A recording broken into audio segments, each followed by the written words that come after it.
Today, we're going to be talking about rocking your second half of the year. Again, how the heck did we make it all the way to the second half of 2024? It's absolutely insane. But we're going to walk through what you've got to so far. What have you gotten up to? How's the business progressed? What were your plans at the beginning of the year? We talked about that 6 months ago now, planning for the year, knowing what you're going to have in place in your company, what you're going to work on. The goal of running a business is not to run the same year over and over and over again. It is to grow. It is to expand. It is to move yourself out of the way, hire technicians, hire office staff.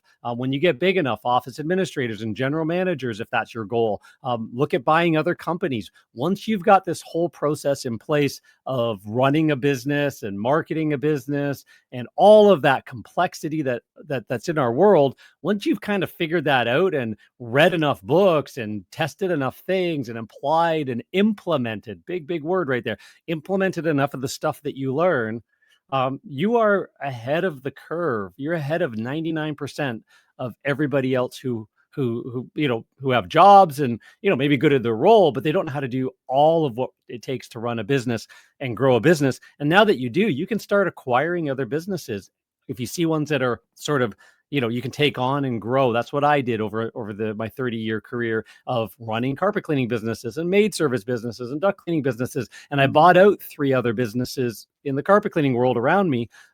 And bought out maid services. I had three maid franchises, and on and on and on. Welcome to the Carpet Cleaner Success Podcast, a show created to inspire carpet cleaning business owners to build their own thriving residential and commercial cleaning business. Your host, John Clendenning, has built and sold successful cleaning businesses for multiple 6 figures over his 30-year career and is the founder of Carpet Cleaner Marketing Masters, a digital agency that turns your online marketing into a lead generation machine. Tune in as John shares proven tips, strategies, and expert interviews to help fast-track your success in the carpet cleaning industry. You can do the same thing. If you're in a small town, you definitely want to go wide and acquire. If you really want to kind of set yourself up that you can be out on the golf course when you're 50, 55, 60, maybe earlier, and the business is still making money every single day. And you can actually go into semi-retirement and have it run for you if you're not sort of a trapped to the business and slave to the business. So all of that was discussed back, in December, January. We are now going to talk about rocking our second half. And one thing I wanted to share here is, let me switch screens here. So you can see me up in the top corner here. Before I get into the presentation, I want to talk about this because are we in a recession? Right? Are you confused? I'm confused. Right? The economy is already in a recession. Yahoo Finance. You hear that from some of the top pundits. The economy is nowhere near a recession. Goldman Sachs. Right? March, April. Makes no sense, right? 1 week ago, U.S.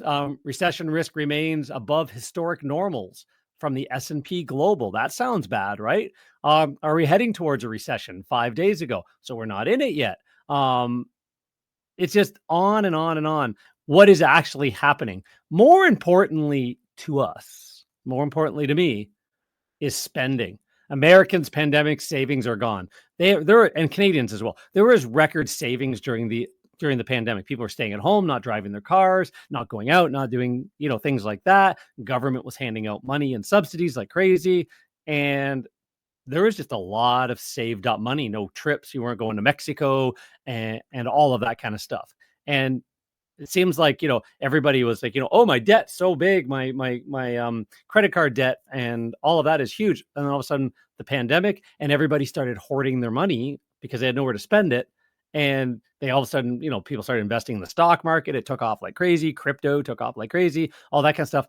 And now people are falling behind on payments because interest rates rose. Truck payments are more. Home payments are more. In fact, it's the first time ever that consumer debt is higher than mortgage debt, right? So all in, consumer debt, the gross domestic consumer debt load is higher than the mortgage debt load. And that's weird because, mortgages are the most expensive thing in our lives. And again, not everybody has a mortgage, but when consumer debt like credit cards and car payments and retail store payments and you name it, everything that you get a loan for, student payments and all that kind of stuff is all combined higher than the total mortgage loan. I've just heard that the other day as well. So it's kind of good to follow what the economy is doing, because it might make you understand why some things have changed in your business, why it might be the phone's not ringing quite as much from the normal sources, right? So I remember back to the 2008, 9, 10 recession. Like I remember the 2001, 2 recession,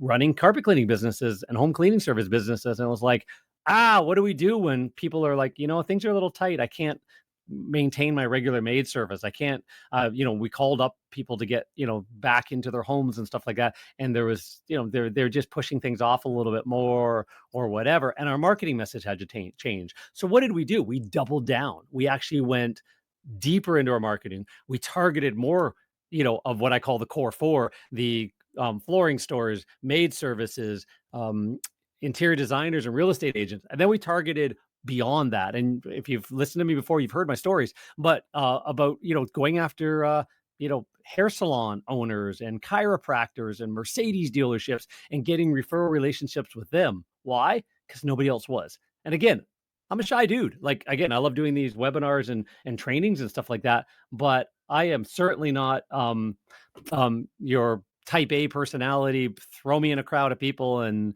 that kind of thing. I'll stand on a stage and talk all day. I used to play guitar in a band back when I was my late teens, early 20s, hair down to here, hair metal band, teased hair, all that stuff. We're not going to show those pictures, but used to do all of that. And I liked it because I could only see the first few people and then everything else was dark.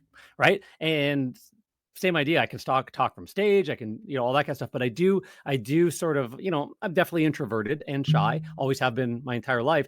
But in business, I had to put on the act like I was on stage. Right. So when I started my cleaning business in my early 20s, I pretended I was a rock star. I got my hair cut, but I pretended I was now a business owner, serviceman in my young 20s, walked indoors, knocked on doors, stuff like that, and really transformed my business. So how I was able to do $100,000 in sales in carpet cleaning in my first year in a town I'd never lived in before that was only 30,000 people, right? I'd moved to that town because the only people I knew was my sister and brother-in-law, and I rented a broom closet, right? So why am I telling you all of these wacky stories? I'm telling you all these wacky stories because whether it is a recession, whether it's an election year and they're staving off a recession and it changes, whether it's just people have less money because their truck payments and house payments and credit card payments and all of that kind of stuff are just eating up way more of their income, whether incomes are rising a little bit, even though there's this debt load because there's less workers in the field. So people are having to pay more, which means businesses have an actual bigger hit to their profit and loss statement because wages are higher than what they can charge products for, but it actually pushes inflation up, but we're trying to bring inflation down. And yeah, way too many things to think about. And I don't really kind of want to get into the weeds on that. But what we are going to talk about today is how to deal with it. Right. So we're going to get our plan set in place. Let's deal with the second half of this year. Let's deal with, going into an election cycle that's going to have some distractions. Even Canadians watch the American elections and, maybe, depending on which side of the political spectrum you're on, hopefully there's an election in Canada sometime soon, or maybe you hope there isn't. But either way, we're in wacky times and we need to figure out how to run a business, even if we're in wacky times. So let's make sure our business is running the way it needs to run. Right. So turn off your cell phones, turn off Facebook. We're not streaming this to Facebook yet. We do have a private Facebook group. If you haven't joined our private marketing group, Carpet Cleaner Marketing Secrets, reach out to Krisha in the chat here or give us a ping back on the email that got you on this call or on the text message that got you on this call, and we'll get you into that group. We talk and share marketing, and we want as many cleaners in that group as possible to just collaborate together and say, hey, this is working for me, this is working for me kind of idea. So, and ask questions and that kind of thing. So it's a brand new group. We started a couple weeks ago, maybe a month ago. I don't know, somewhere in that range. And we're just building it up. And if you know anybody, if you're a member of the group and you know anybody that should be in it, by all means, invite them into it as well. So next 60 minutes are going to change your life. I'm going to rattle fast. I talk fast. So we've got a replay coming out. If you need to slow it down, pause on anything, but I talk fast. There's a lot of information. I always talk about it. It's not buckets of information in my head. It's kind of mud puddles, and they kind of spill over into each other. And I combine a bunch of things together and, come up with, new marketing initiative, new thoughts, and ways to kind of get a message across. So from the mud puddles in my head, we have a training course here. So we're going to do a first half flashback. How did you score? Did you score your business? How did you do? And we're going to watch the trends, what's hot in carpet cleaning, what's hot in marketing. We're going to boost those inbound calls and leads and messages and all that kind of stuff. And how do you become a carpet cleaning hero in your marketplace? How do you become the best known cleaner? And we're going to deal with that. So stick to the end. We do have a resource kit that we keep adding new bonuses to and refreshing some of the bonuses. So stick to the end and we'll tell you how to get that. If you don't stick to the end, sorry about your luck. But no, if you actually have to cut out if something emergency happens, again, message Krisha. She's my go-to. She can be your go-to for the stuff like this as well. So who am I? If you don't know me, I kind of get a little bit of a primer at the beginning, but I've been in business since 1990 while I was still in high school. So yeah, kind of dates me a little bit. I am a little bit that old for some of you younger guys. I've owned cleaning businesses all my life, never worked for the man, as they say, or the woman. I've kind of worked for myself. Again, part of that would probably be out of sort of awkwardness and shyness. I didn't want to go get jobs and stuff like that. I'd rather force myself to stand in front of people and sell them something and deliver a service and all that kind of stuff than sort of fit into somebody else's role and realm. So I've lectured. Again, I don't mind that from the stage thing. I like teaching. I like helping people understand things that I've taken painstakingly thought through and overthought and read about and reread and all of that. I still do that to this day about absolutely everything. So I don't mind sort of combining that into something like this and teaching from the stage. So I've done that a lot over the last 20 years or so. Keynote speaker in a bunch of conferences and conventions and 3-day elite retreats. Finally sold my last brick and mortar business, $500,000 business, 2 vans on the road, higher end service. I think an average carpet cleaning van in most marketplaces should do over 200,000, if not 250,000 a year. One guy in it. Maybe a helper because you're ready to put 2 trucks on the road, and then you start building that out. So there are marketplaces where it might be less than that, but yeah, I'm not so sure about that. I think we could talk that one out if you ever want to give me a call and kind of challenge your pricing and challenge your competitors and stuff like that. I think there's always an angle. I wrote the book. It was over my shoulder in the other screen there, but the book, The Complete Guide to Internet Marketing for Carpet Cleaners, there's an update coming sometimes. Now, I'm not going to say soon. It's in the works with all of the AI integrations and stuff like that really take us to the next level, because our world has changed in the last 2 years since that book was released, and was really happy to finally get a book out. And now we need to update it. So there's going to be a new edition coming out at some point. I've been starting to work on writing and rewriting and adding chapters and stuff like that. So I'm not sure if it's going to be a brand new book in the series or just an updated version of this one. We'll think about that as we get going. So more importantly, what do? We help these people do these things. And these things are pretty amazing. We build businesses. We help, and I've done that for, as I said, 20 years. It started as, well, my Yellow Page ads worked better than others. And John, what's the best flyer I can use to get, hundreds of customers calling me because you guys seem really busy and you seem to know how to do it. And I'm going, wow, if you can find that one best flyer, you tell me. I can tell you the 20 or 30 poles in the water that we are building out that all generate 2, 3, 4, 5, 10 new ideal inquiries to us every single month. And that generates 100, 200, 300 inquiries through all these different channels. And it really is about poles in the water. And we will talk about that today, because that is a mindset shift for some people. Wait, my TikTok my TikTok ads don't work. My Thumbtack ads don't work. My Angie's List, I tried that. Now I'm trying this. I talk to people, all carpet cleaners and cleaning business owners all day long, and going, is that the only thing you're doing? Is that the one thing that you're doing? Yep. I'm just trying to get a whole bunch of paid leads. Going, wow, that's got to suck. Paid leads are the most expensive. They should be in the mix. And you kind of need them to start the ball rolling if you're brand new, but you also need a good pair of shoes and shoe leather and a good reason why to stop buy people's places, and let's talk about your poles in the water. And we end up, I have somebody hop on a call just to have us kind of diagnose their business a little bit. And most of that's just a consulting call to walk through how many poles do you have in the water and which ones are you missing, and what can we help with. So anyways, these are those people as well. And these people got great results, learning a better way to run a business, having us help where we can, having them do their part and ask questions. And that's what we do. So when I was a kid, I bought Clean Facts magazine and sat in Howard Partridge's audience and everybody else's strategy for success. John Don, Steve Tabirin. If you pronounce it right, if you're hearing this, I think I got your name right. Joe Polish, all the guys that we know. And I was just the kid and the student and learning. Then I kind of graduated up to Dan Kennedy, the people that some of these guys learned from, and Zig Ziglar, and learned from those guys, and Michael Gerber, the E-Myth, and stuff like that. And now I'm kind of sharing stages with them and in the magazines, and Industry Leader of the Year last year, and one of them in Clean Facts magazine, and a monthly podcast, I guess it is. It's a podcast and a video vlog with Jeff Cross, editor of Clean Facts magazine and ISSA Media. If you're not a member of the ISSA Association for us cleaning workers, or cleaning industry owners and stuff like that, you should be. There's a lot of amazing resources in the back end of that as well, but be part of an association, a group. But anyways, all part of that. But what we do is we help our clients become the top cleaning brand. That doesn't have to necessarily carpet, cleaning brand in their local marketplace: carpet cleaning, duct cleaning, tile cleaning, maid services, all of that residential in-home cleaning. Did I own janitorial businesses? Yes.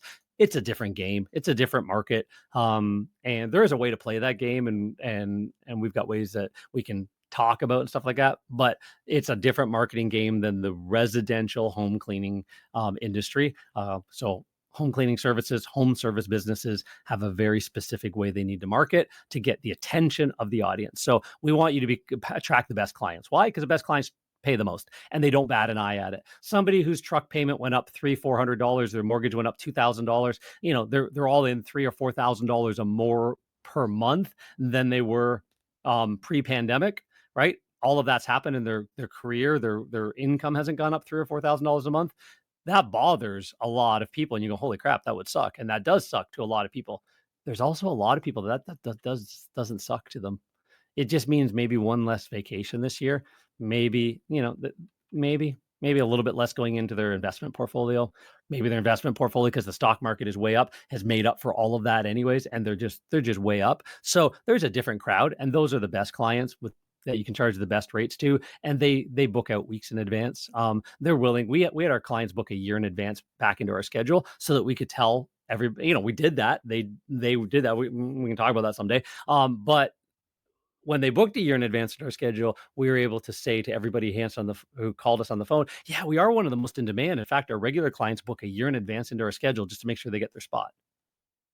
That's a different way of answering a phone when you get to that point in the script. And again, another knowledge bomb, the script. Do you have an exact script that you answer the phone with? People will take you off, but do you bring them back? Do you have a way to influence them to understand what you're saying and why you're different than all the other guys? Because if you don't, you're a commodity and it's price-based.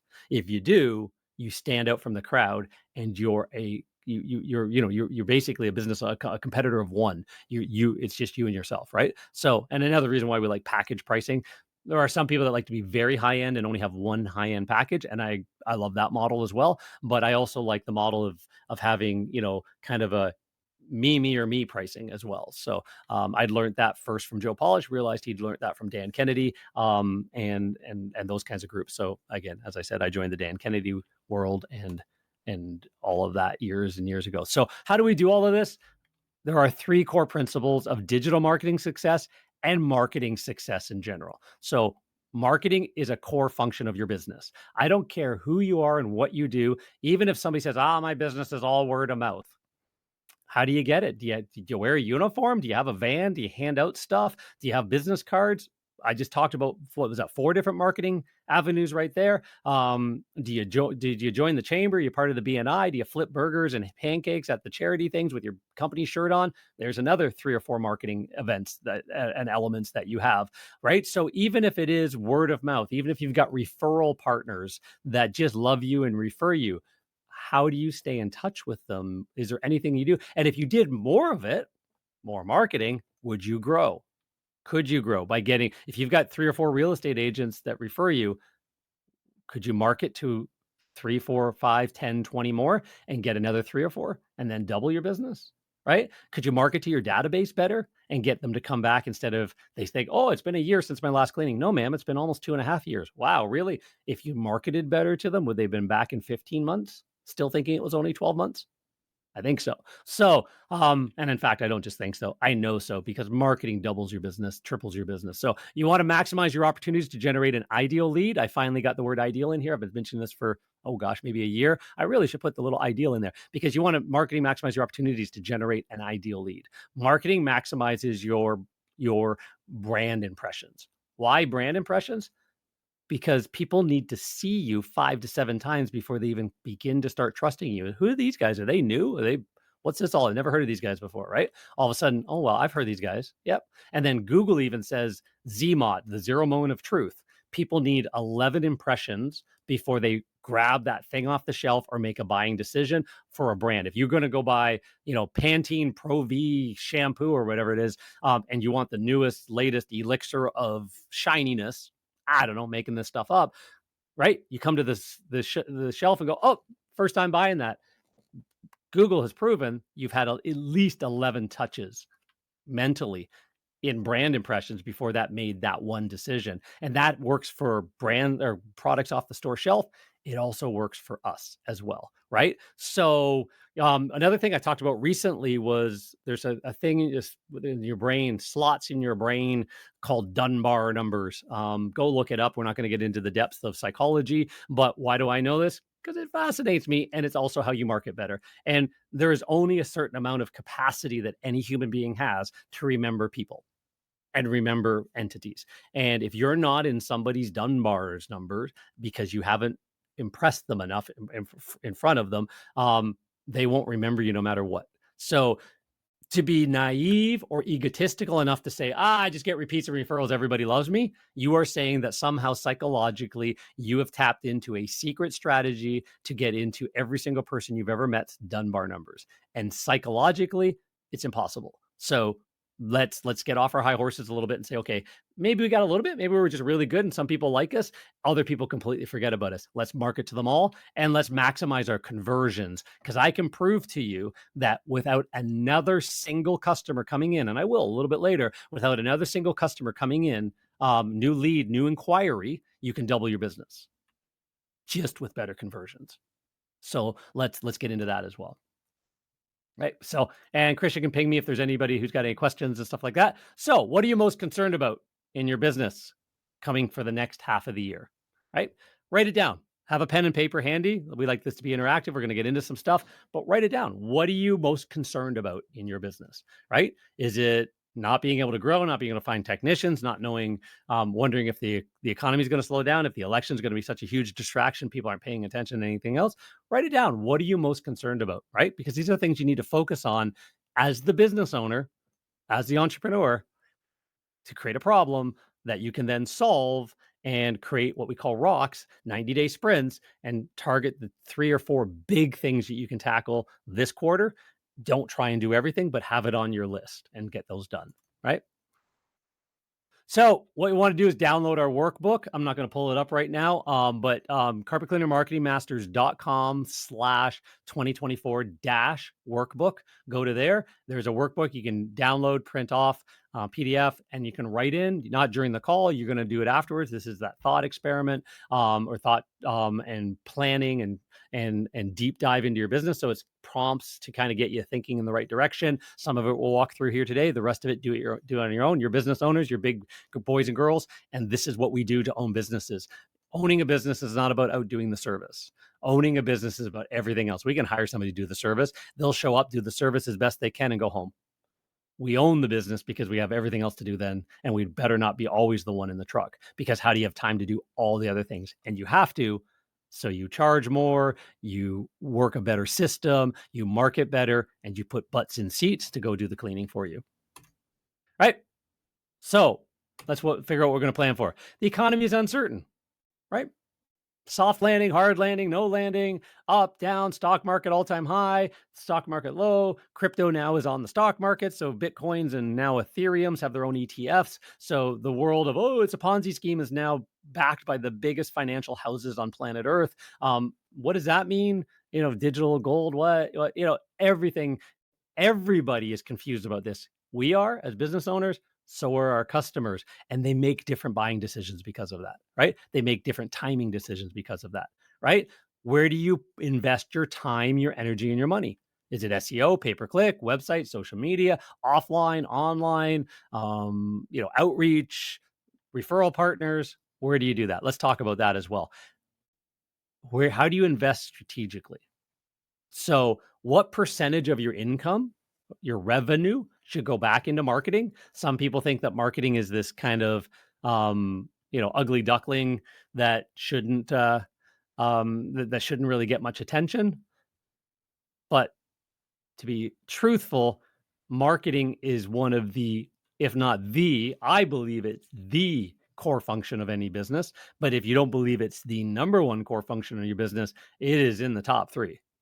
There is no way you can run a business without all of that marketing stuff. You can't show up in jeans and a t-shirt, hat on backwards, tongue hanging out, smelling like dog dirt, in a van that's rusted and dripping all over the driveway, and a bunch of ratty old equipment, and expect to grow a profitable long-term business that feeds your family, sustainable, and gives you something to sell for $500,000, $1 million, $2 million when you go to retire, and fund your lifestyle and your dreams. Can't do that, right?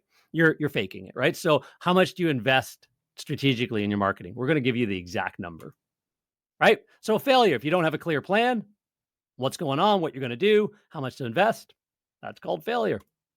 So where's the opportunity lie then?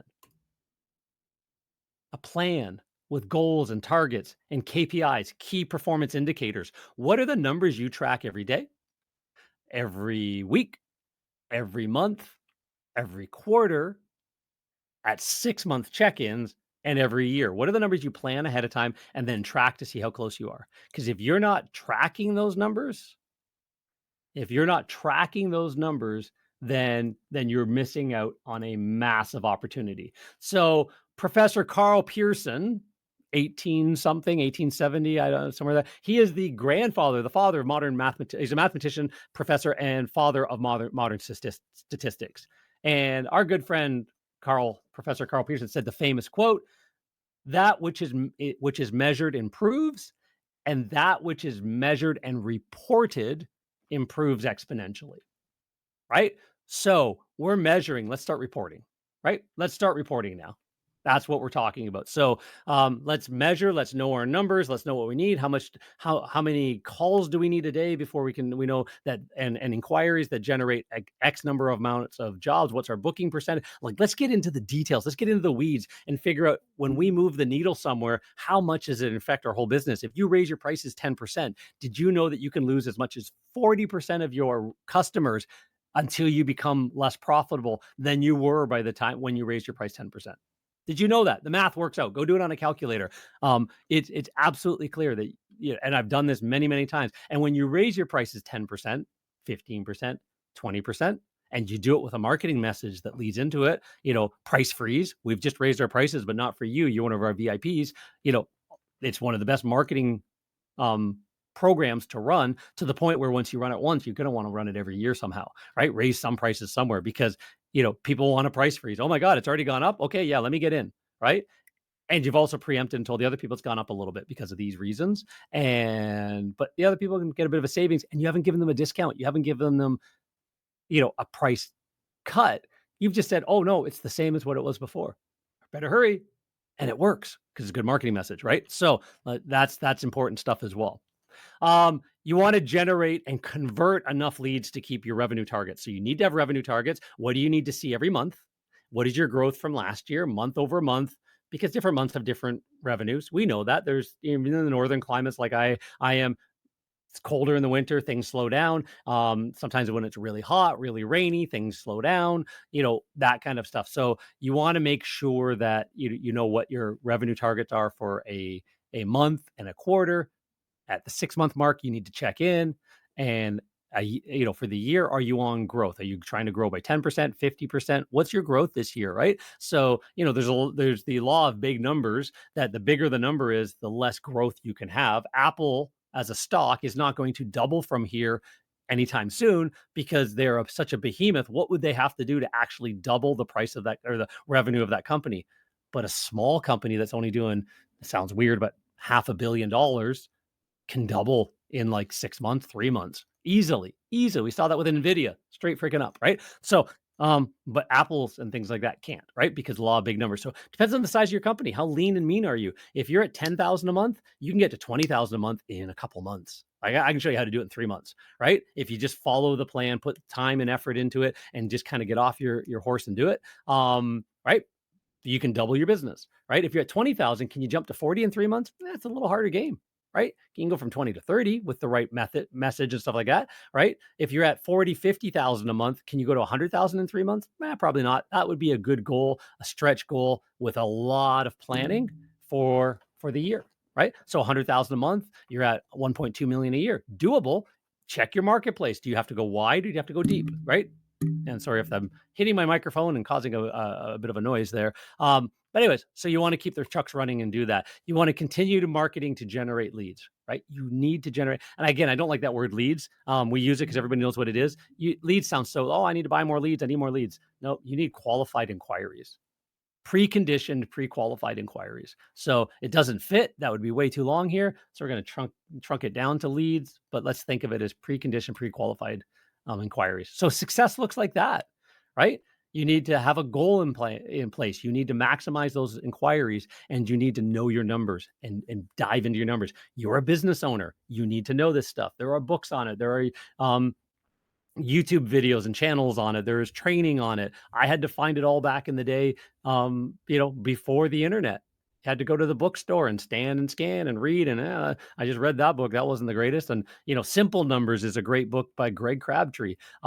Just a really good book to understand your numbers as a small business owner, right? And as one example, Mindset, Think and Grow Rich, the E-Myth, Michael Gerber, How to Position Your Business, for something like that. The Experience Economy, can't remember the guys that did that one. Any book by Walt Disney, the story of Walt Disney, or anything about the Disney empire and how delivering an experience changed the company and allowed them to charge more and all that kind of stuff, or was the foundation of the company that Disney was all about.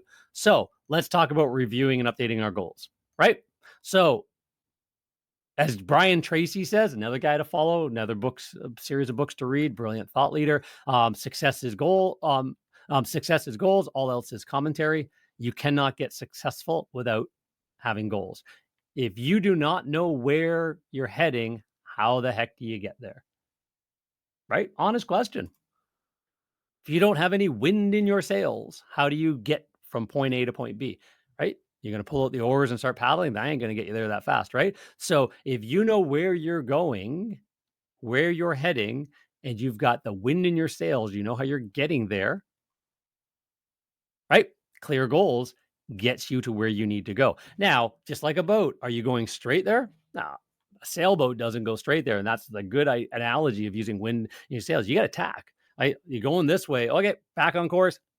You got to constantly course correct, but it is ready, fire, aim, fire, aim, fire, aim. And then finally you hit the bullseye, right? It's not ready, aim, aim, aim, aim, and spend all your time trying to find the target before you fire. No, you get, massive imperfect action and away you go. So, right. So Harvard study, 1979, still valid to this day. Asked all the grad students who had goals for their lives. 84 had no goals. 84% just answered the survey. I ain't got no goals. 13% had goals, but they had not written them down. Had an idea in their head what they're going to do with their Harvard degree. Graduates about to leave Harvard. No idea. 3% had clear written goals and a plan to accomplish them. They had just thought it through, right? Results. 13% of the class who had goals, this little group right here, earned twice as much as the other 84% when they check back in 20 years. More staggering, the 3% who had written their goals down and a plan to accomplish them doesn't mean that plan was exactly what was put in place. Life throws us wrenches and monkey wrenches and chaos and all of that stuff. But They had a plan in place. They had thought it through, and they were dedicated to that idea. 10 times the earning of the group on average. Insane, right? Goals have a very specific function on our brain and on our psychology. Writing things down has a very specific function. So when you take notes, now you have to move this hand. Now you have to kind of look at it through your eyes to make sure that the hand moved the right way. You've got that sensation of writing on the paper. That's why writing on paper is actually better than typing in a computer. It activates more parts of your brain and that. So you're adding all of these elements to anything you're learning. Even if you're reading a book and you're writing notes, it's getting in, highlighting the sections of it, and make it multi-modality, right? And you really, really collect that stuff into your brain. So you have clear written, you want to have written goals. You need a minimum of a 1-year goal, quarterly rocks, and monthly goals, right?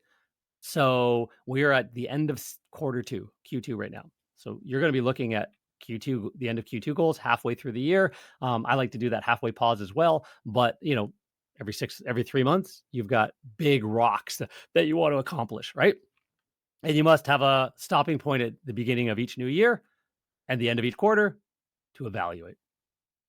Check your numbers, run your numbers, make it easy. I'll show you a spreadsheet that can help. And what were your goals for 2024? What was your revenue target? Right? What was it? Are you 200,000? You want to go to 250, 300,000?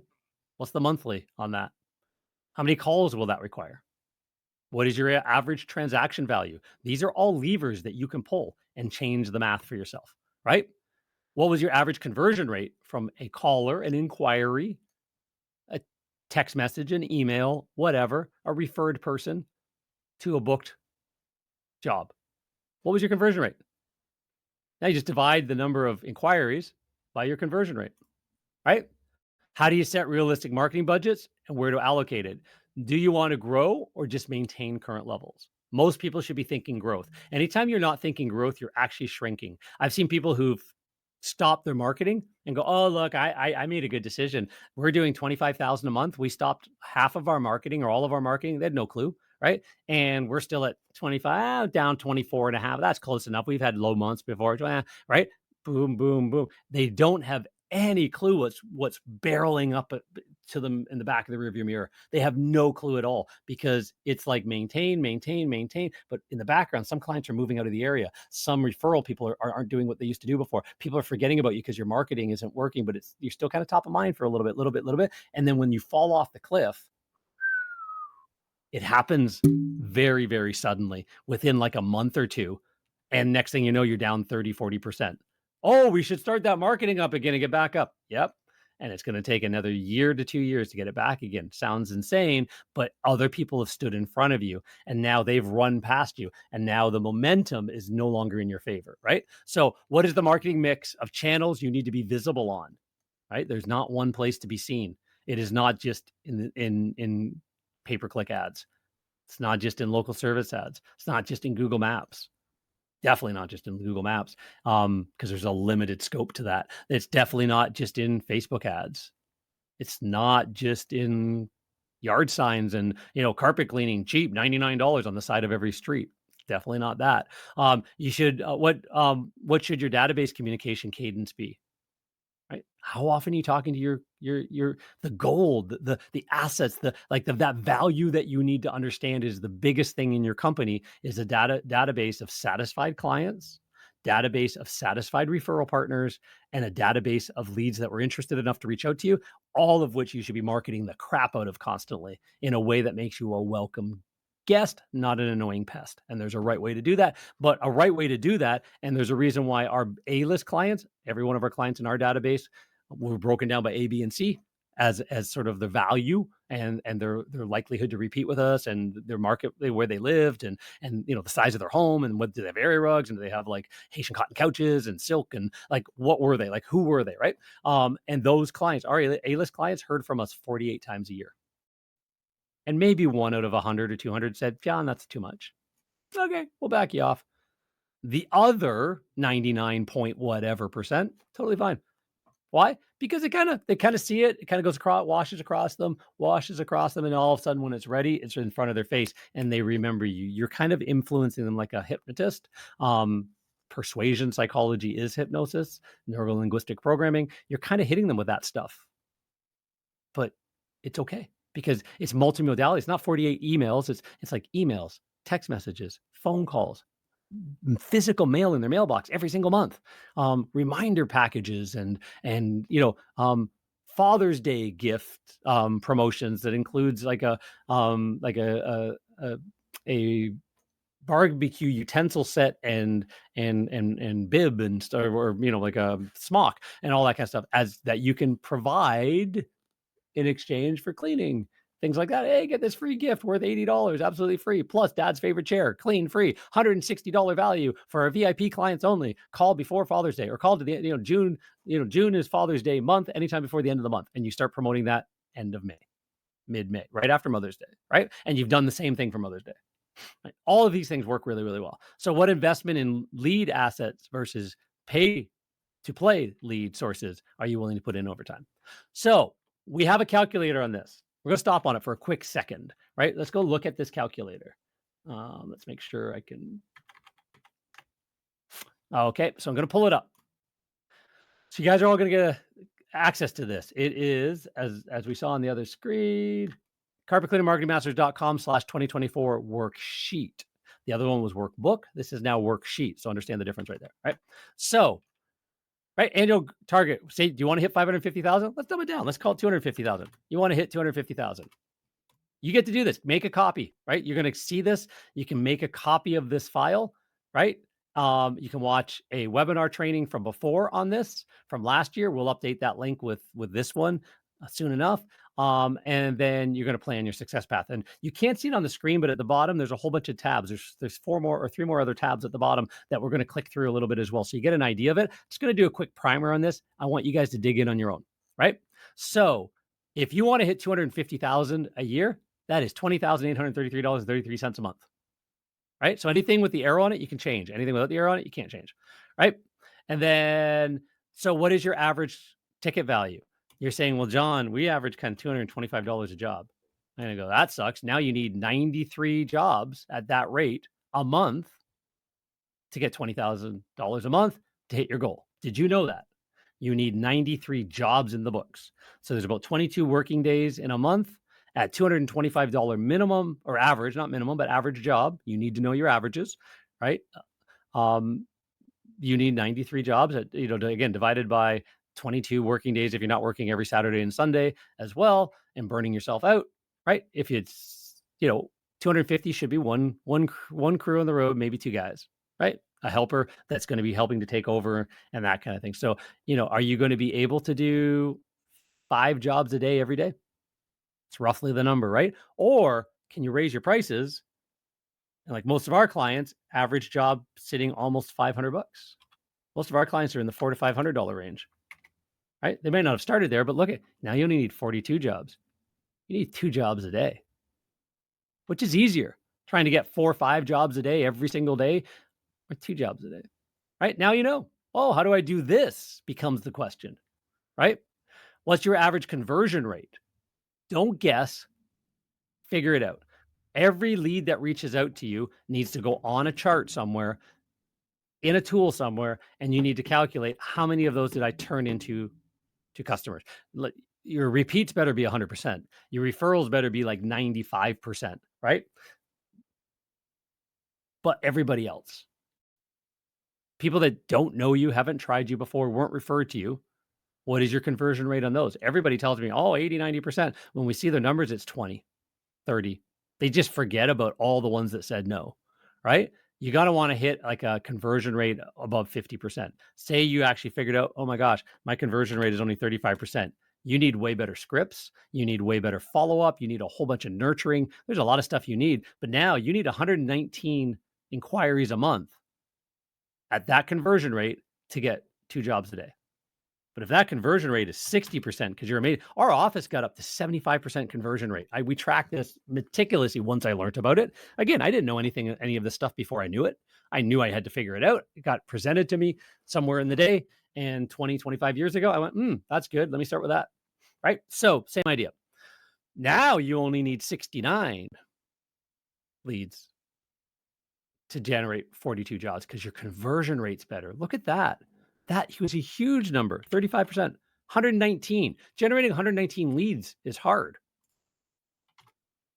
Generating 69, 70 leads, not as hard, not at all. And where are they coming from? 20 to 30 different places, and I'll show you those, right? What's your average cost to generate a lead? Well, that number here, you can write your own number in, but I actually got it on the screen here.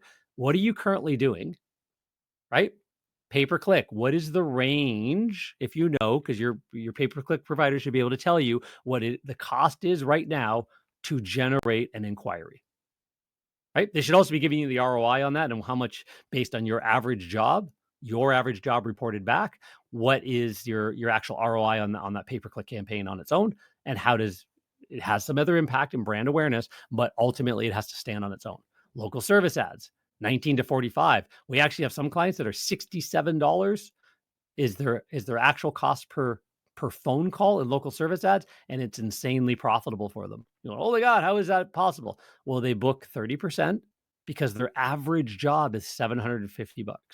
So if they book one out of every three and they paid $65, just for easier numbers, that is $195 per person that finally books. They need 3 people before they get one booking. Would you pay $195 in lead cost, marketing cost, just to get one customer? If you knew the lifetime value of the client and your average job was $750, you would do that all day long. $750 the first time, lifetime value over $10,000 in repeats and referrals. If you track your clients, you know this, and math works better in your favor. Facebook ads, $10 to $22 generate lead. Just need a lot more of them because they're tire kickers. Not bad. There's a really good use for Facebook ads. It's just not generating hundreds of leads without a discount price.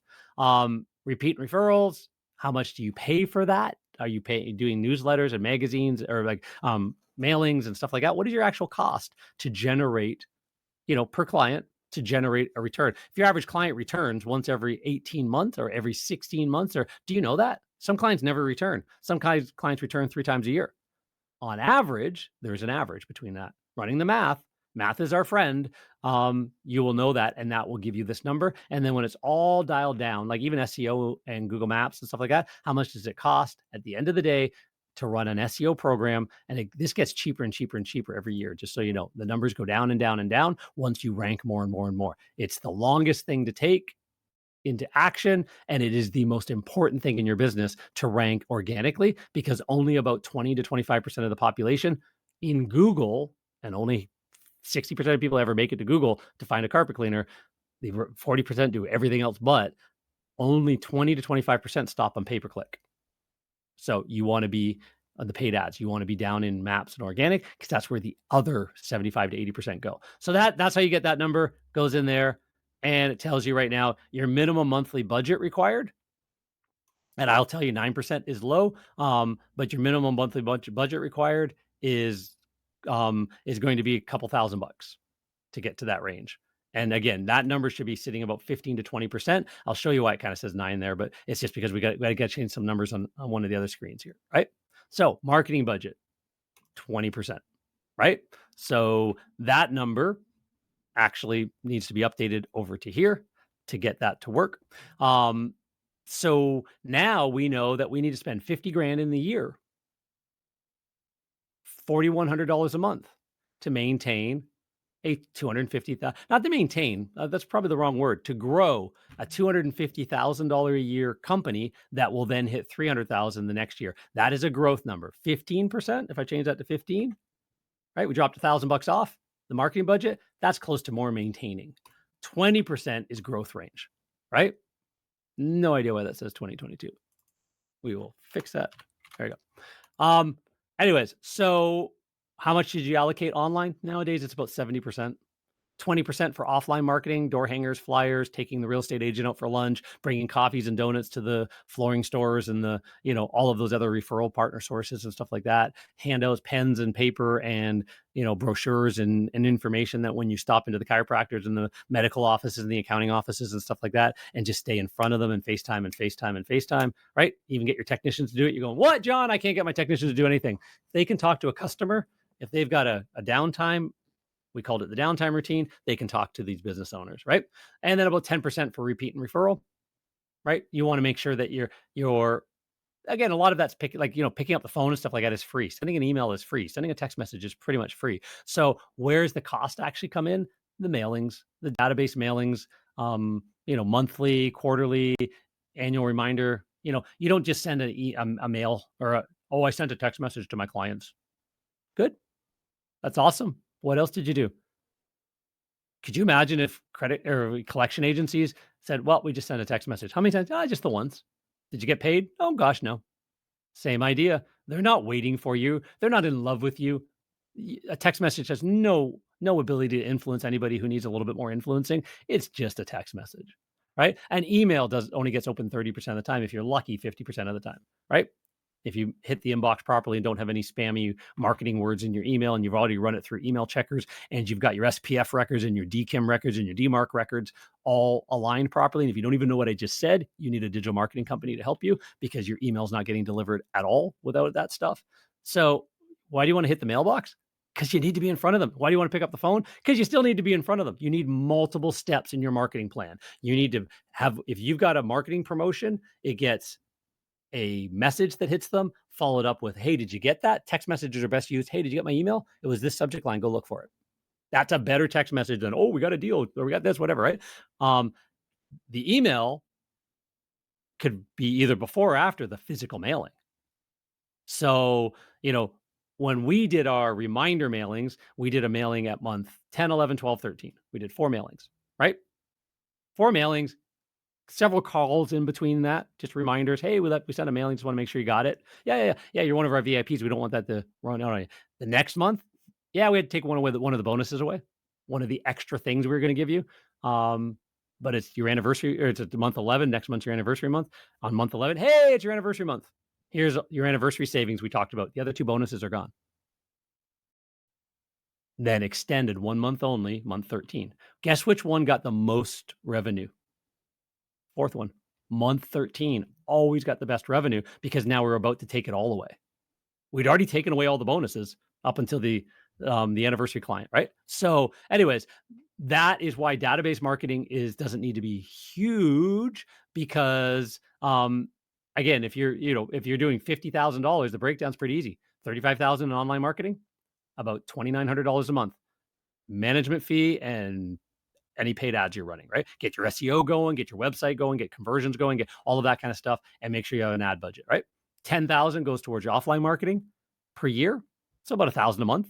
That's a good amount of door hangers and yard signs and lunches out with the with real estate agents and interior designer bringing coffees and stuff like that, and about $5,000 to your database, right? You're going to market and mail your database, right? If again, 250,000. If you're $500,000, these numbers double anyways, right? So, and then where you want to break that down, you're going to figure that out down here. The online marketing is the part we care about, right? So your portion that's going to online marketing is 35,000. So where should the 35,000 go? Right? 35% should go to SEO. 55% should go to paid ads of some sort and awareness and all that. And 5% should go to retargeting. Anybody who comes to your website should be retargeted, right? So there's the breakdown. Display ads, that there's a monthly breakdown right there. And again, these numbers can be adjusted up and down. And then what do you send out? We even gave you a marketing calendar, right? And reminded you of the digital dominance method that we teach, we do, and we provide, right?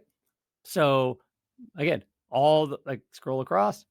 So anyways, if you want access to all of this and how to, here's again, pay-per-click, email, social media, SEO, all of it should be aligned with the offer of the month and all going to your database. And there's an example of a whole marketing plan for you. So hopefully you found that valuable. I think there's a lot of gold in going through that with your own business, sitting down and thinking through that all, right? So goals. So what are your goals for the last half?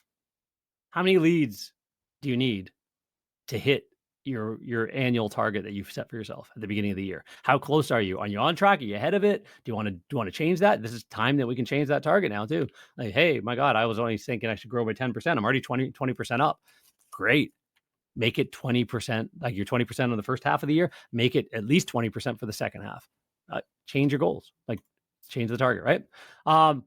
You want to achieve omnipresence, become the best known cleaner to all your ideal local customers. You want them to know your name more than they know anybody else's. And how do you do that? Starts with the fundamentals. You want to update your marketing message. So again, fundamentals. Let's go back one screen. Message, market, media. What you say, who you say it to, and where, how. That could be how you say it, where you say it, the media, right? How is your ideal customer's mindset being changed? Yeah, think about that. What is your messaging that's getting to them? What do you need to say to them that gets into their head? Who is your ideal customer, right? So your ideal customer in residential cleaning services, 35 to 55-year-old, typically female, occasionally male, married, 2 to 3 kids, head of the household. They run the family in the home, and we know in most homes, there is a female at the head of the house that runs the house in a lot of cases. Not all cases, demographics, all that stuff, but it is predominantly 90% of the homes, that 80% of the homes we're in, right? So that annual household income is way off nowadays. The annual household income is probably about 165,000 for the average. I think a one was just missed on this actually. Family-oriented, reliable, pets, takes pride in their home. Right? Takes interest in the community, all that kind of stuff. And then what are their pains and frustrations? Right? Can't get the carpet cleaning company on the phone. That's a big one nowadays, or to message them back. They have a frustration. They need something cleaned. It stinks, right? The home is not smelling fresh. They're too busy to deal with it. Worried that, the situation in their home can get unhealthy. Wants to know she's maintaining her home properly. Great. Good. That's your ideal customer, right? So what are the more, like, again, fears, implications of hiring you? They don't want to be ripped off. They don't want to pay too much. They don't want to feel like they paid too much. They want to feel that they got value. That doesn't mean you lower your prices. That means you provide more value. They want to having their home damaged from faulty workmanship. They don't want that. They want to wait around all day for you to show up. They want to know when you're coming. Being inconvenienced.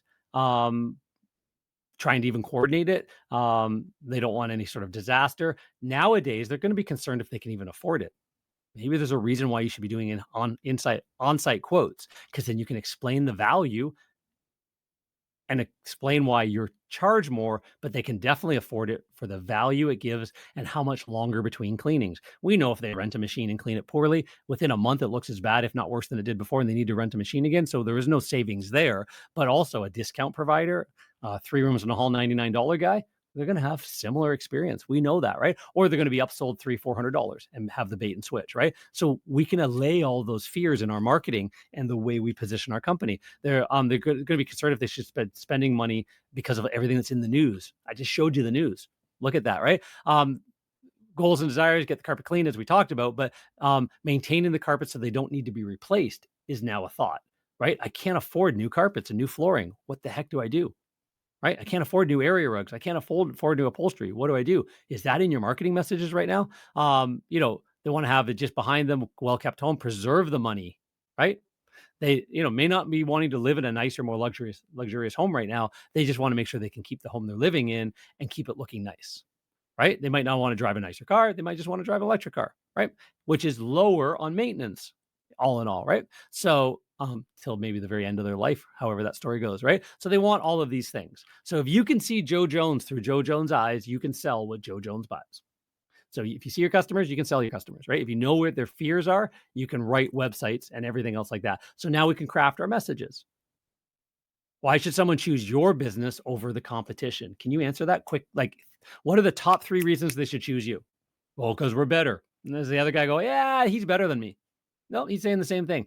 Literally, why should they choose you over the competition? If you can't answer that with concrete evidence, why you're better, what you do differently, how you do it, what you guarantee, what you offer, your 22-step rebel clean, because you're rebel carpet cleaning, you know what I mean? Your rebel clean system, your whatever, and it's different that we do all of this. Your 200% money back guarantee, like on and on. What are those things? And what benefits do you offer that your target customer avatar will resonate with, right? Do we offer convenient booking, right? Do you want to have an online booking? I'd say no.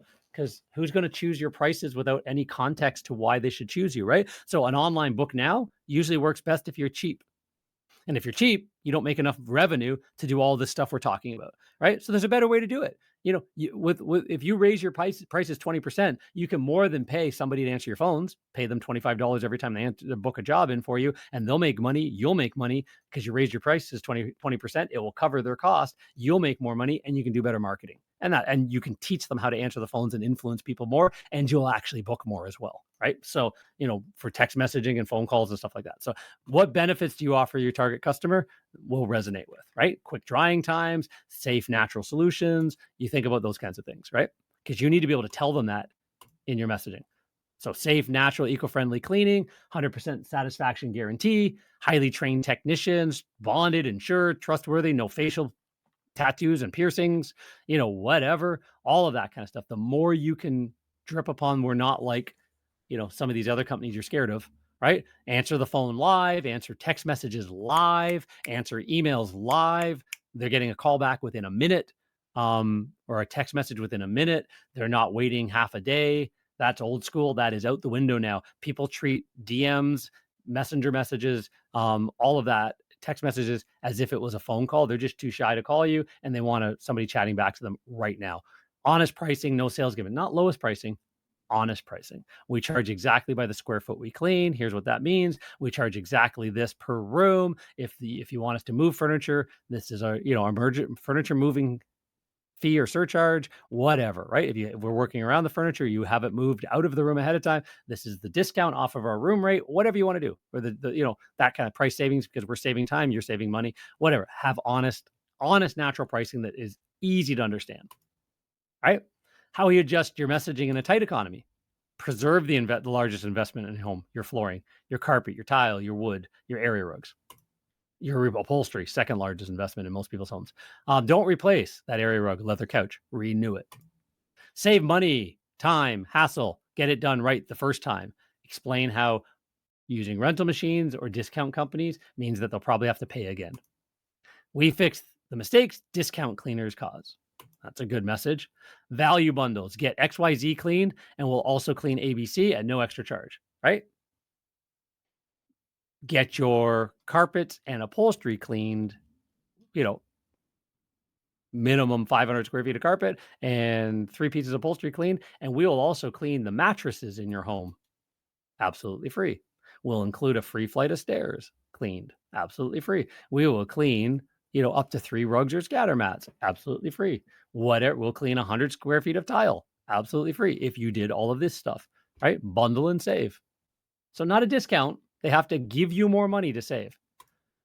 So when you speak to your ideal client, your website has to speak to that ideal client, right? You want to talk about how they're going to love you, why you do things differently, the 8 reasons why, all of that kind of stuff. You have to have all of that on your website, right? And now where do you do it? Everywhere. Multi-channel marketing. You do not hit one channel, right? You need JV partners. There's a pole in the water. Social media. Where is 35 to 55-year-old college and university educated skewed 80% towards women? Facebook. That is their exact demographic. Oddly enough, it's the exact demographic of our cleaning businesses. You need to be there. YouTube. Anytime somebody searches online on Google for carpet cleaners near me, upholstery cleaning, tile cleaning, the other 3,000 keywords, more than 3,000 keywords people type in, that when they look for something, and Google uses AI algorithms now instead of keyword optimization to help rank. So you got to understand rankings is not about, stuffing a page with keywords. It's about topical authority content and clusters and links and all kinds of stuff. But when somebody searches that search term, even if your website doesn't show up, why not have a pre-roll YouTube video?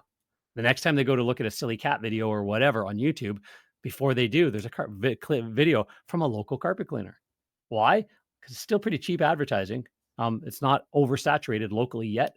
And it's, you know that they've been looking for a carpet cleaner, and if you can influence them the right way, you're now on their radar. You've now created one of those 11 ZMOTs, zero moments of truth, one of those 5 or 6 brand impressions they need, those things. So anyways, right, radio, eventually drive time radio, people still listen to their radios. Yeah, I'm sure there's XM radios and all that kind of stuff. I get that, but a lot of business leaders and local business owners and all of that kind of stuff, real estate agents and all that, they actually listen to the local talk radio.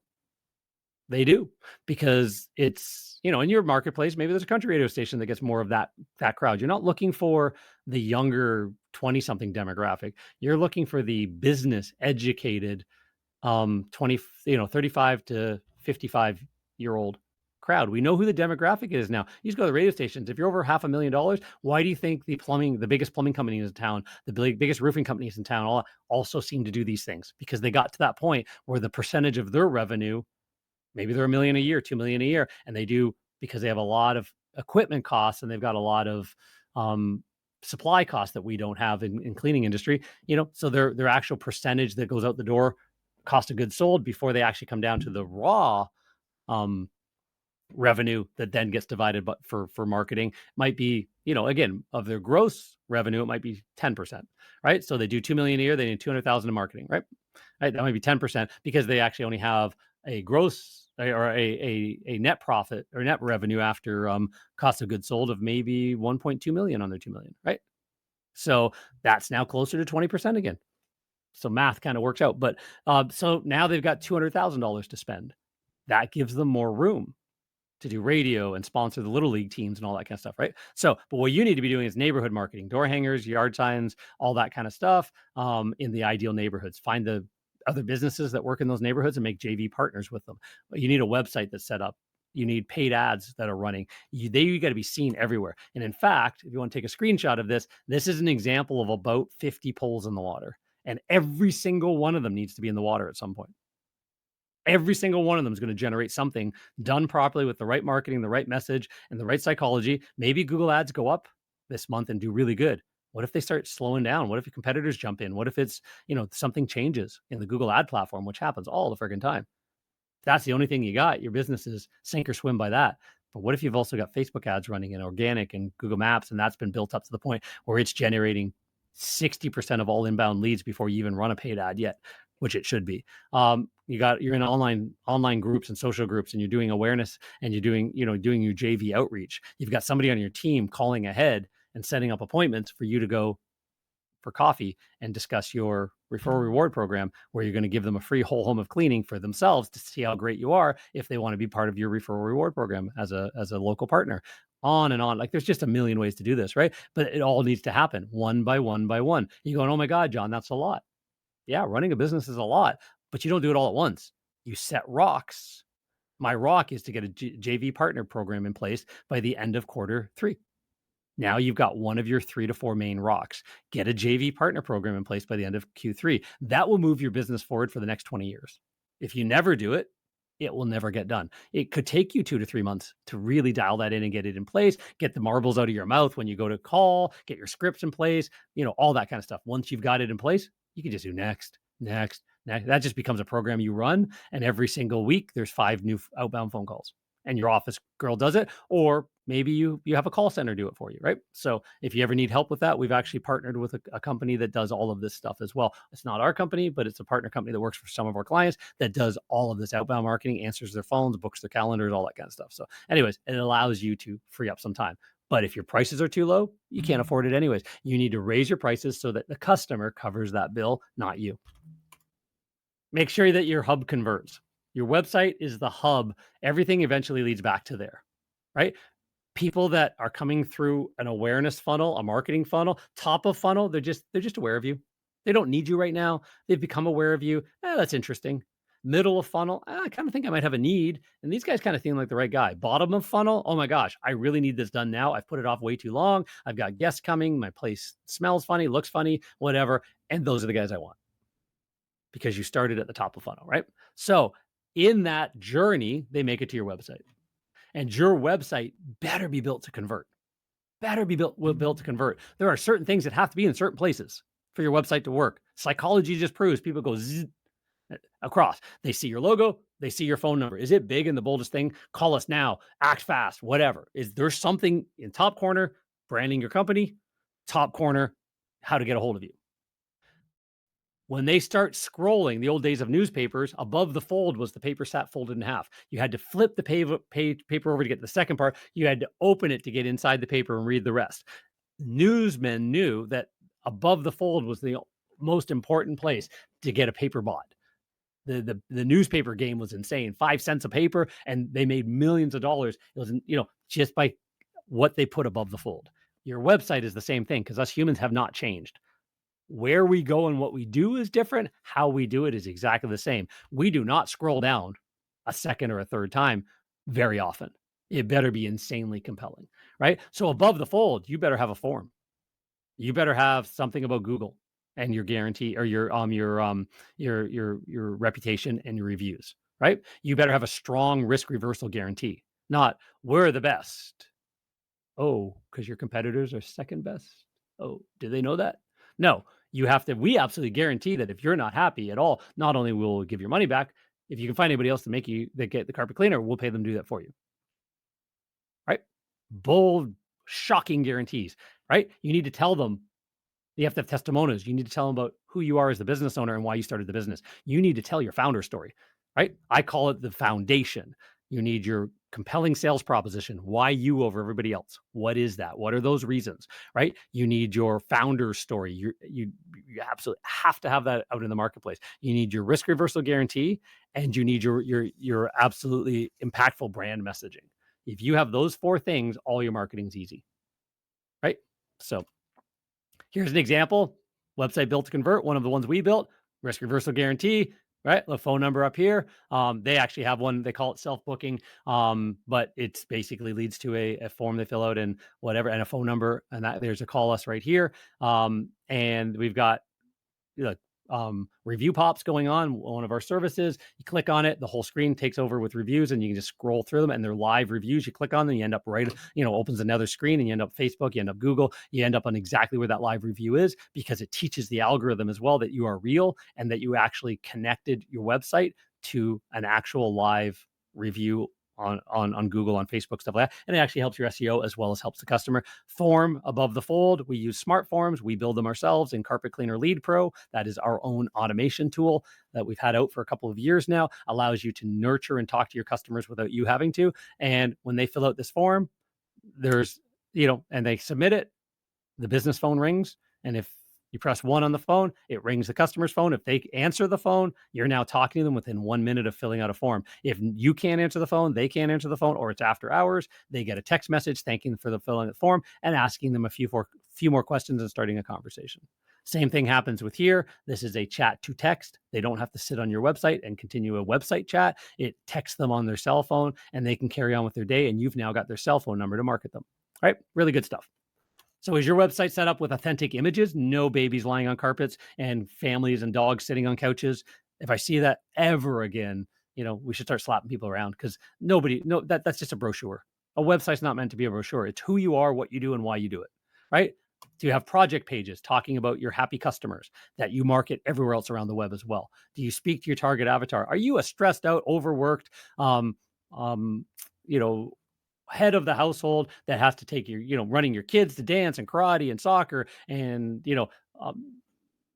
million other things that you have to take care of, let alone worrying about the healthfulness and cleanliness of your carpets and your upholstery and how to care for that properly. That's where we come in. Let us take over. We know exactly how to do that, and we want to set your mind at ease. Take a look at all these reviews and customers that love us and why we do things differently, right?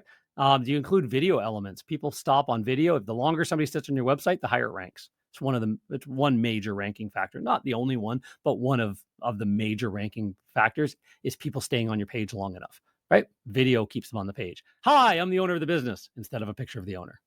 Always better. Right? Does it showcase your online reviews like we showed you to make it easy for them to take action? Do you have your basics in order? What we just talked about, phone number in the right place, and what's above the fold. Are there calls to action? As soon as somebody scrolls, consider them a goldfish. They forgot what to do next. Show them again. Give them, hey, give us a call. Request a quote. Form, phone number. Click to call on the mobile version. Is it mobily optimized so that that's a click to call button and not just a button that they still have to write the number down? Leverage offers, again, not discounts, but value adds. Are you giving them an offer to two-way chat? Are you leveraging automation? Right. So, and again, is your website set up to build for SEO and your visitors? Did you know that you need about 1,500 to 2,000 words on each page of your website to rank? Did you know that you need a page for every single one of your services? Your homepage has only one function, and that function is to align with your Google Maps listing and align with your core Google Maps category, and to be sort of like a catch-all page for your website, right? Of everything, who you are and what you do. Then a deeper story goes onto your about page. And if it's done right, most people end up in your homepage, your about page, and your service pages. Each service page has to have 1,500 to 2,000 words of engaging content, but let's assume they're not going to read it all, but you got to write it in a way that the search engines can read it. And then you need supporting pages underneath that of happy customers and project stories and blog posts and all that kind of stuff. You need a page for each one of the service areas you service. So each one of the cities or major suburbs that you service needs its own page. Why? Because Google doesn't rank a website for everywhere. It ranks it based on what topics and areas you're talking about on the website. If you're not talking about it, it doesn't rank for it, right? You can't just list, we service all of these things, and Google goes, that one page, you're so amazing. Nope, not at all. Google ranks a page as if it's a reference document on that one thing. So you have to create general topical authority on that one thing. And you do that by creating topical authority clusters underneath it. So you can have point of interest pages and neighborhood pages underneath each city page pointing back to it, but it's who you are and what you do in that area. Right? So is your website ready to go? Take a look, write something down, check out what we just talked about on your website. If it's not, think of the massive amounts of jobs you're missing out on. Your website, your organic rankings in Google Maps or below Google Maps, in organic rankings below the maps, should be the number one driver of inquiries to your business. In all of the most successful businesses we've worked with, paid ads is a distant third. Organic is number one. Google Maps is number two. If your Google Maps is even flipped to number one, you've got problems with your website because more people still end up on your website than just going to Google Maps if it's done properly. So SEO and organic rankings is the large asset value that you can sell a business for, saying we rank everywhere and it's constantly growing because our SEO team is amazing and we just keep expanding our reach, and more people find us for more and more of our services and more keywords because they keep adding more content to support the main pillar pages, and you can sell your business for that reason. It's more important than your truck mount by like a lot. Okay, and conversions. You got to make sure you're converting your leads. It's the biggest issue facing most home service companies. 60% of inbound leads leave unconverted. On average, only 40% of inbound leads do anything. 90% of web forms fail to convert. If you actually check the people that fill out your web form and how many actually booked a job, just because it wasn't done properly. It's not the form, it's the follow-up, right? Leads that are not followed up within 15 minutes go cold. They got to be followed up within 1 to 5 minutes to actually be, incentivized to choose you. The average customer must be followed up with 5 to 7 times before they book. They have questions. They go back and forth. Let me think about it. You don't let them think about it. They say, let me think about it. Don't let them think about it. Hey, how much does it cost to get 3 rooms and a hall cleaned? You don't answer that question right away, right? Awesome. I really appreciate it. Yeah, we can definitely help you with that. Let me tell you, I'll get you the answer for that for sure. What kind of research have you done on us so far? What do you know about us? Right? I just saw your ad, or oh my God, I was heard from a friend. Totally different ways you're going to have the conversation. Perfect. Tell me a little bit more about those areas. Do you have pets? Do you have kids? Do you have stains? Like you just start your normal little script and cool. Well, while I'm figuring out an estimate here for you, let me tell you why most people who call or most people who message us do book with our services over anybody else's. Right? Psychological moment, carry on. There's ways to do this that double your sales, right? So today's consumers prefer to interact via text message versus phone call. So what's the proven solution? Leveraging marketing automation. Again, our tool is called Carpet Cleaner Lead Pro, but what we do is we follow up with web forms and chats within 2 minutes. We get them on the phone with you right away as much as possible. And if not, there's an automation following up. Automated follow-up will touch every prospect 5 times and engage in two-way messaging within the first couple days.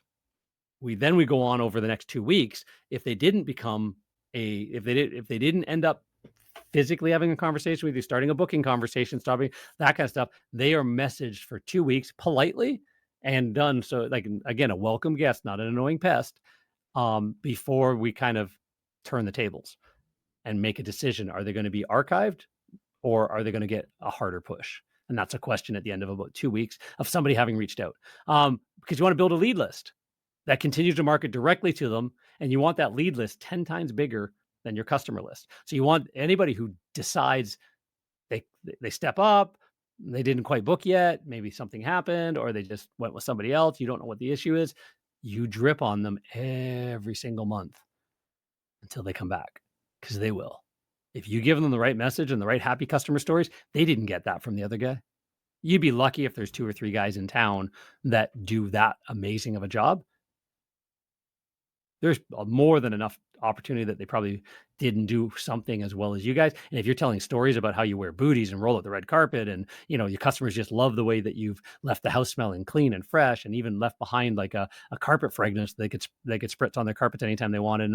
Like, well, my guy didn't do that. Well, that's in your follow-up emails over months and months and months, right? So anyways, and that's all automated in a tool like that. So lead generation, you get them once. Lead nurture, you chase them forever. Why is it valuable? Let's look at the math.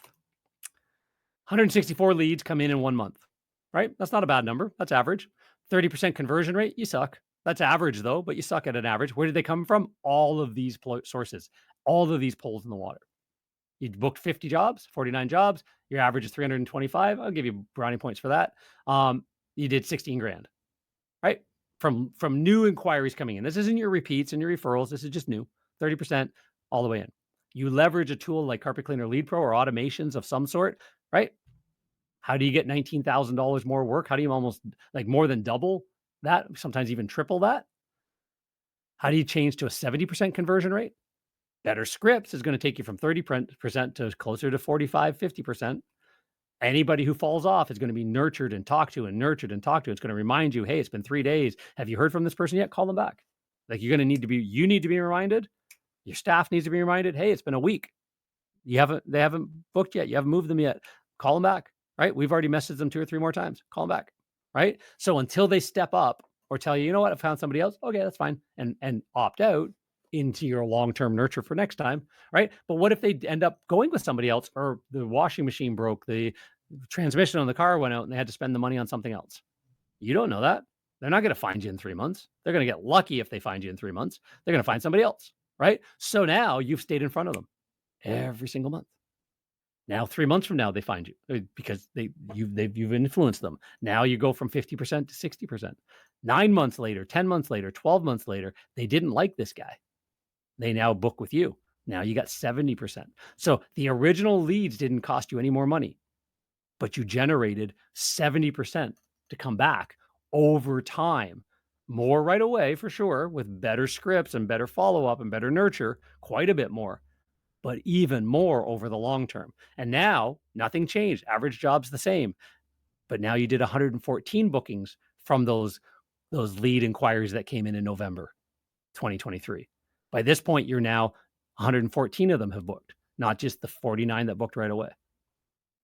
And now you've got almost $40,000, not $16,000. So hopefully that makes sense. That's how you make money. Every lead more valuable. Looks like this. Everything's just an automated workflow follow-up. You got to see these charts in the background. Oh my God, it'll make your head spin how many different layers and nuances of if they do this, if they do that. And then as soon as they've gone from being a lead to actually having a conversation. Now, what happened on the conversation? Did they say, let me think about it? Oh, did they book a quote? Did they book a job? And that changes the entire funnel flows again. That's already all built for you. All the emails in Carpet Cleaner Lead Pro. And text messages. It looks like this. Leads come into all of these stages. One of our clients, it's actually their back end. That's how many new leads they've got going into their funnels and where they've moved them over to, right? So you want the pipeline full. You want smart automation. You want stale lead alerts and reminders and cold lead nurture and so much more. So what are you going to do right now to take advantage of any of this information about sort of the market, the message, and the media, and your website, and all of that stuff and align it all together. We're pulling everything back together again. We're going to go, hey, let's look at everything. This is that mid-year, breakdown. This isn't for the little kids. This is for the big boys and girls. You need to now plan a couple of hours of going through all of your stuff and poking holes in all of it. I do it all the time with our stuff. All the time. I'll just sit down every quarter at least and just poke holes at what am I going to work on this time? Like that can be improved. That can be improved. What am I split testing, right? You need to at least list it out, even if you don't know how to do it. It's usually who, not how, right? You need to know what, but who's going to do it, right? You got to figure out the what. This is the what's. So what 3 conversion elements will you implement on a website, right? Track your KPIs. We talked about that. Know your numbers, right? You need to know, you need to understand lead nurtures. What we reviewed so far: set your goals, clarity on the economy, make sure your website's optimized, understand you need to lead nurture automation in 2024, and you need to commit to using your KPI tracking dashboard for everything. Key trends: video. We need to keep adding more and more and more video. You need video shorts. You need to find a way to get video. Either yourself, grab the phone. It's listen to Gary Vaynerchuk, Gary V. He swears like a trucker, multi-millionaire, getting close to being a billionaire, I think, and from New Jersey. And he'll tell you, you don't have enough content out there. If you're doing 100 pieces a day, you still don't have enough. We're not even going to get close to that, obviously, but you can't say that you did a blog post or you did a social media post once a day or once a week or once a month and say that you've got enough, right? And video content is better. So what kind of video content? Take videos on the job, before, during, after, anything. Don't make it fancy. You don't need special editing tools. We have the best video tool in our hands is our cell phone. You can use a tool called Captions app. And once you're done a video, it'll put all those little captions below and you can set that out, right? Shift from phone conversations to message conversations. How do you sell by chat? Do you know how to sell by chat? Hey, does your tile look like this? And you're trying to get it to look like this, and you add images to your chat. You do that, a picture tells 1,000 words. You've just solved problems for people. You must have an all-in perspective. It's not one thing. If you're skipping out on SEO, it's the long game. It is the part of a business that will grow your business the most. It just takes longer. And that's why it becomes a smaller and smaller and smaller community that does it. And it's a smaller and smaller community that lasts. Only 5% of businesses, or was it 80% of small businesses fail within the first 5 years. 90% of who are left fail within the next 5 years. That's the Small Business Administration, not my numbers, right? So are you part of that failing crowd or that growing crowd? And you need to know that the businesses that don't fail had a focus on marketing, all in perspective, know what to do, where to do it, how to do it, right? So paid ads, social media, email, direct mail, all that stuff. It has to be everything.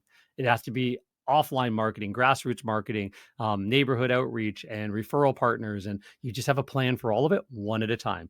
Pick the 3 or 4 things you're going to do this quarter from July to the end of September. That is Q3. What are you going to get in place? What are you going to learn? What books are you going to read? What information do you need to know to grow your business? You do that, and your business will be light years ahead of anybody else that you talk to, any of your buddies that don't do any of that stuff. Do that again the next quarter, you've grown again, right? It's not luck. So it's not the best cleaner that wins. It's the best known cleaner that wins. So, and what, economic concerns will dominate the news cycle. Think about those. What can you tap into? How can you help people in your marketing message, right? Live chat on the website. We showed that, right? So take a look at this. Plan to update your plan. Right? You want to have your website built to convert. You want to have Google Maps optimization. Online reputation is a big one. Online, offline database marketing, strategic paid ads. You want to have all of these stuff, right? So our company, Carpet Cleaner Marketing Masters, deals with this. Obviously, we help with it. We can consult on it. We can have a chat, right? You can go to our website, carpetcleanermarketingmasters.com, and download the checklist to do a self-evaluation to see how your online marketing is going. At least you got your internet marketing right. It's a good starting point. We've got a few short questions, I believe, because I've got another, when I do consulting, one-on-one consulting, I got another 82 question survey that you spend hours doing. because it will tear apart your entire business. What do you do about this? What do you do about this? What do you do about this? How do you do this? How do you do that? And it gets you thinking on all the aspects of your business, right? To resell and repeat and refer, you need to have all of your R's in place, right? So, and that, that consulting is something I've done for years for Chamber of Commerce members and that kind of stuff. And we just go deep into your business, right? So some of our clients we do that with as well if they want to do that, right? So all of the different aspects of your business and delivering a client experience, have you worked your way through that? Is it one of your rocks for this quarter? You can't do it all, so pick it, right? So anyways, start with your online marketing and do this quick little checklist first. And we've covered a lot. Covered a whole bunch. I'm not going to read that off. We've covered a lot. So what are the top 3 internet marketing initiatives you're going to implement to hit your goals in the last half? What are you going to put in place for Q3? Right, let's get them going now. Q4, plan those after. Let's get Q3 in place. Told you I was going to give you this carpet cleaner resource kit, right? Grassroots marketing. We just talked about all the grassroots stuff that you should be doing. There's a whole guide on how to do it. And how to write scripts, how what to do with real estate agents, what to do with property managers, all of it. We've got a guide for that, right? Checklist, you'll find it in there as well. So you can either go to Carpet Cleaner Marketing Masters and get the checklist, or download this at carpetcleanermarketingmasters.com/rewards with an S, and you'll get this. How to optimize your website, your Google Maps planning guide. This one's, I think we've updated since 2021. I'm not sure if I updated that picture, but a lot of the basics are still the same. There's not much of the basic blocking and tackling that's different to get your Google Maps to rank more for more of the search terms and more of your services, and then wider than just 1 mile around your office, actually wider around, because you've got about a 15-mile radius. Is a 10 is average, 15 is, if you can stretch it with, depending on your competitors, is about as wide as you'll ever rank. You can say, oh, my service area is all the way out here and over there. Google's going, yeah, we don't care. We're not going to show you in the maps there. We're going to show you in the maps. Probably only about a mile around. If you ever had that done for you, did anybody ever run one of those radius heat maps for you of how far away from your actual address that Google knows? Even if you hide it, Google knows where you are because you had a postcard come to your house. Have you ever had that radius map ever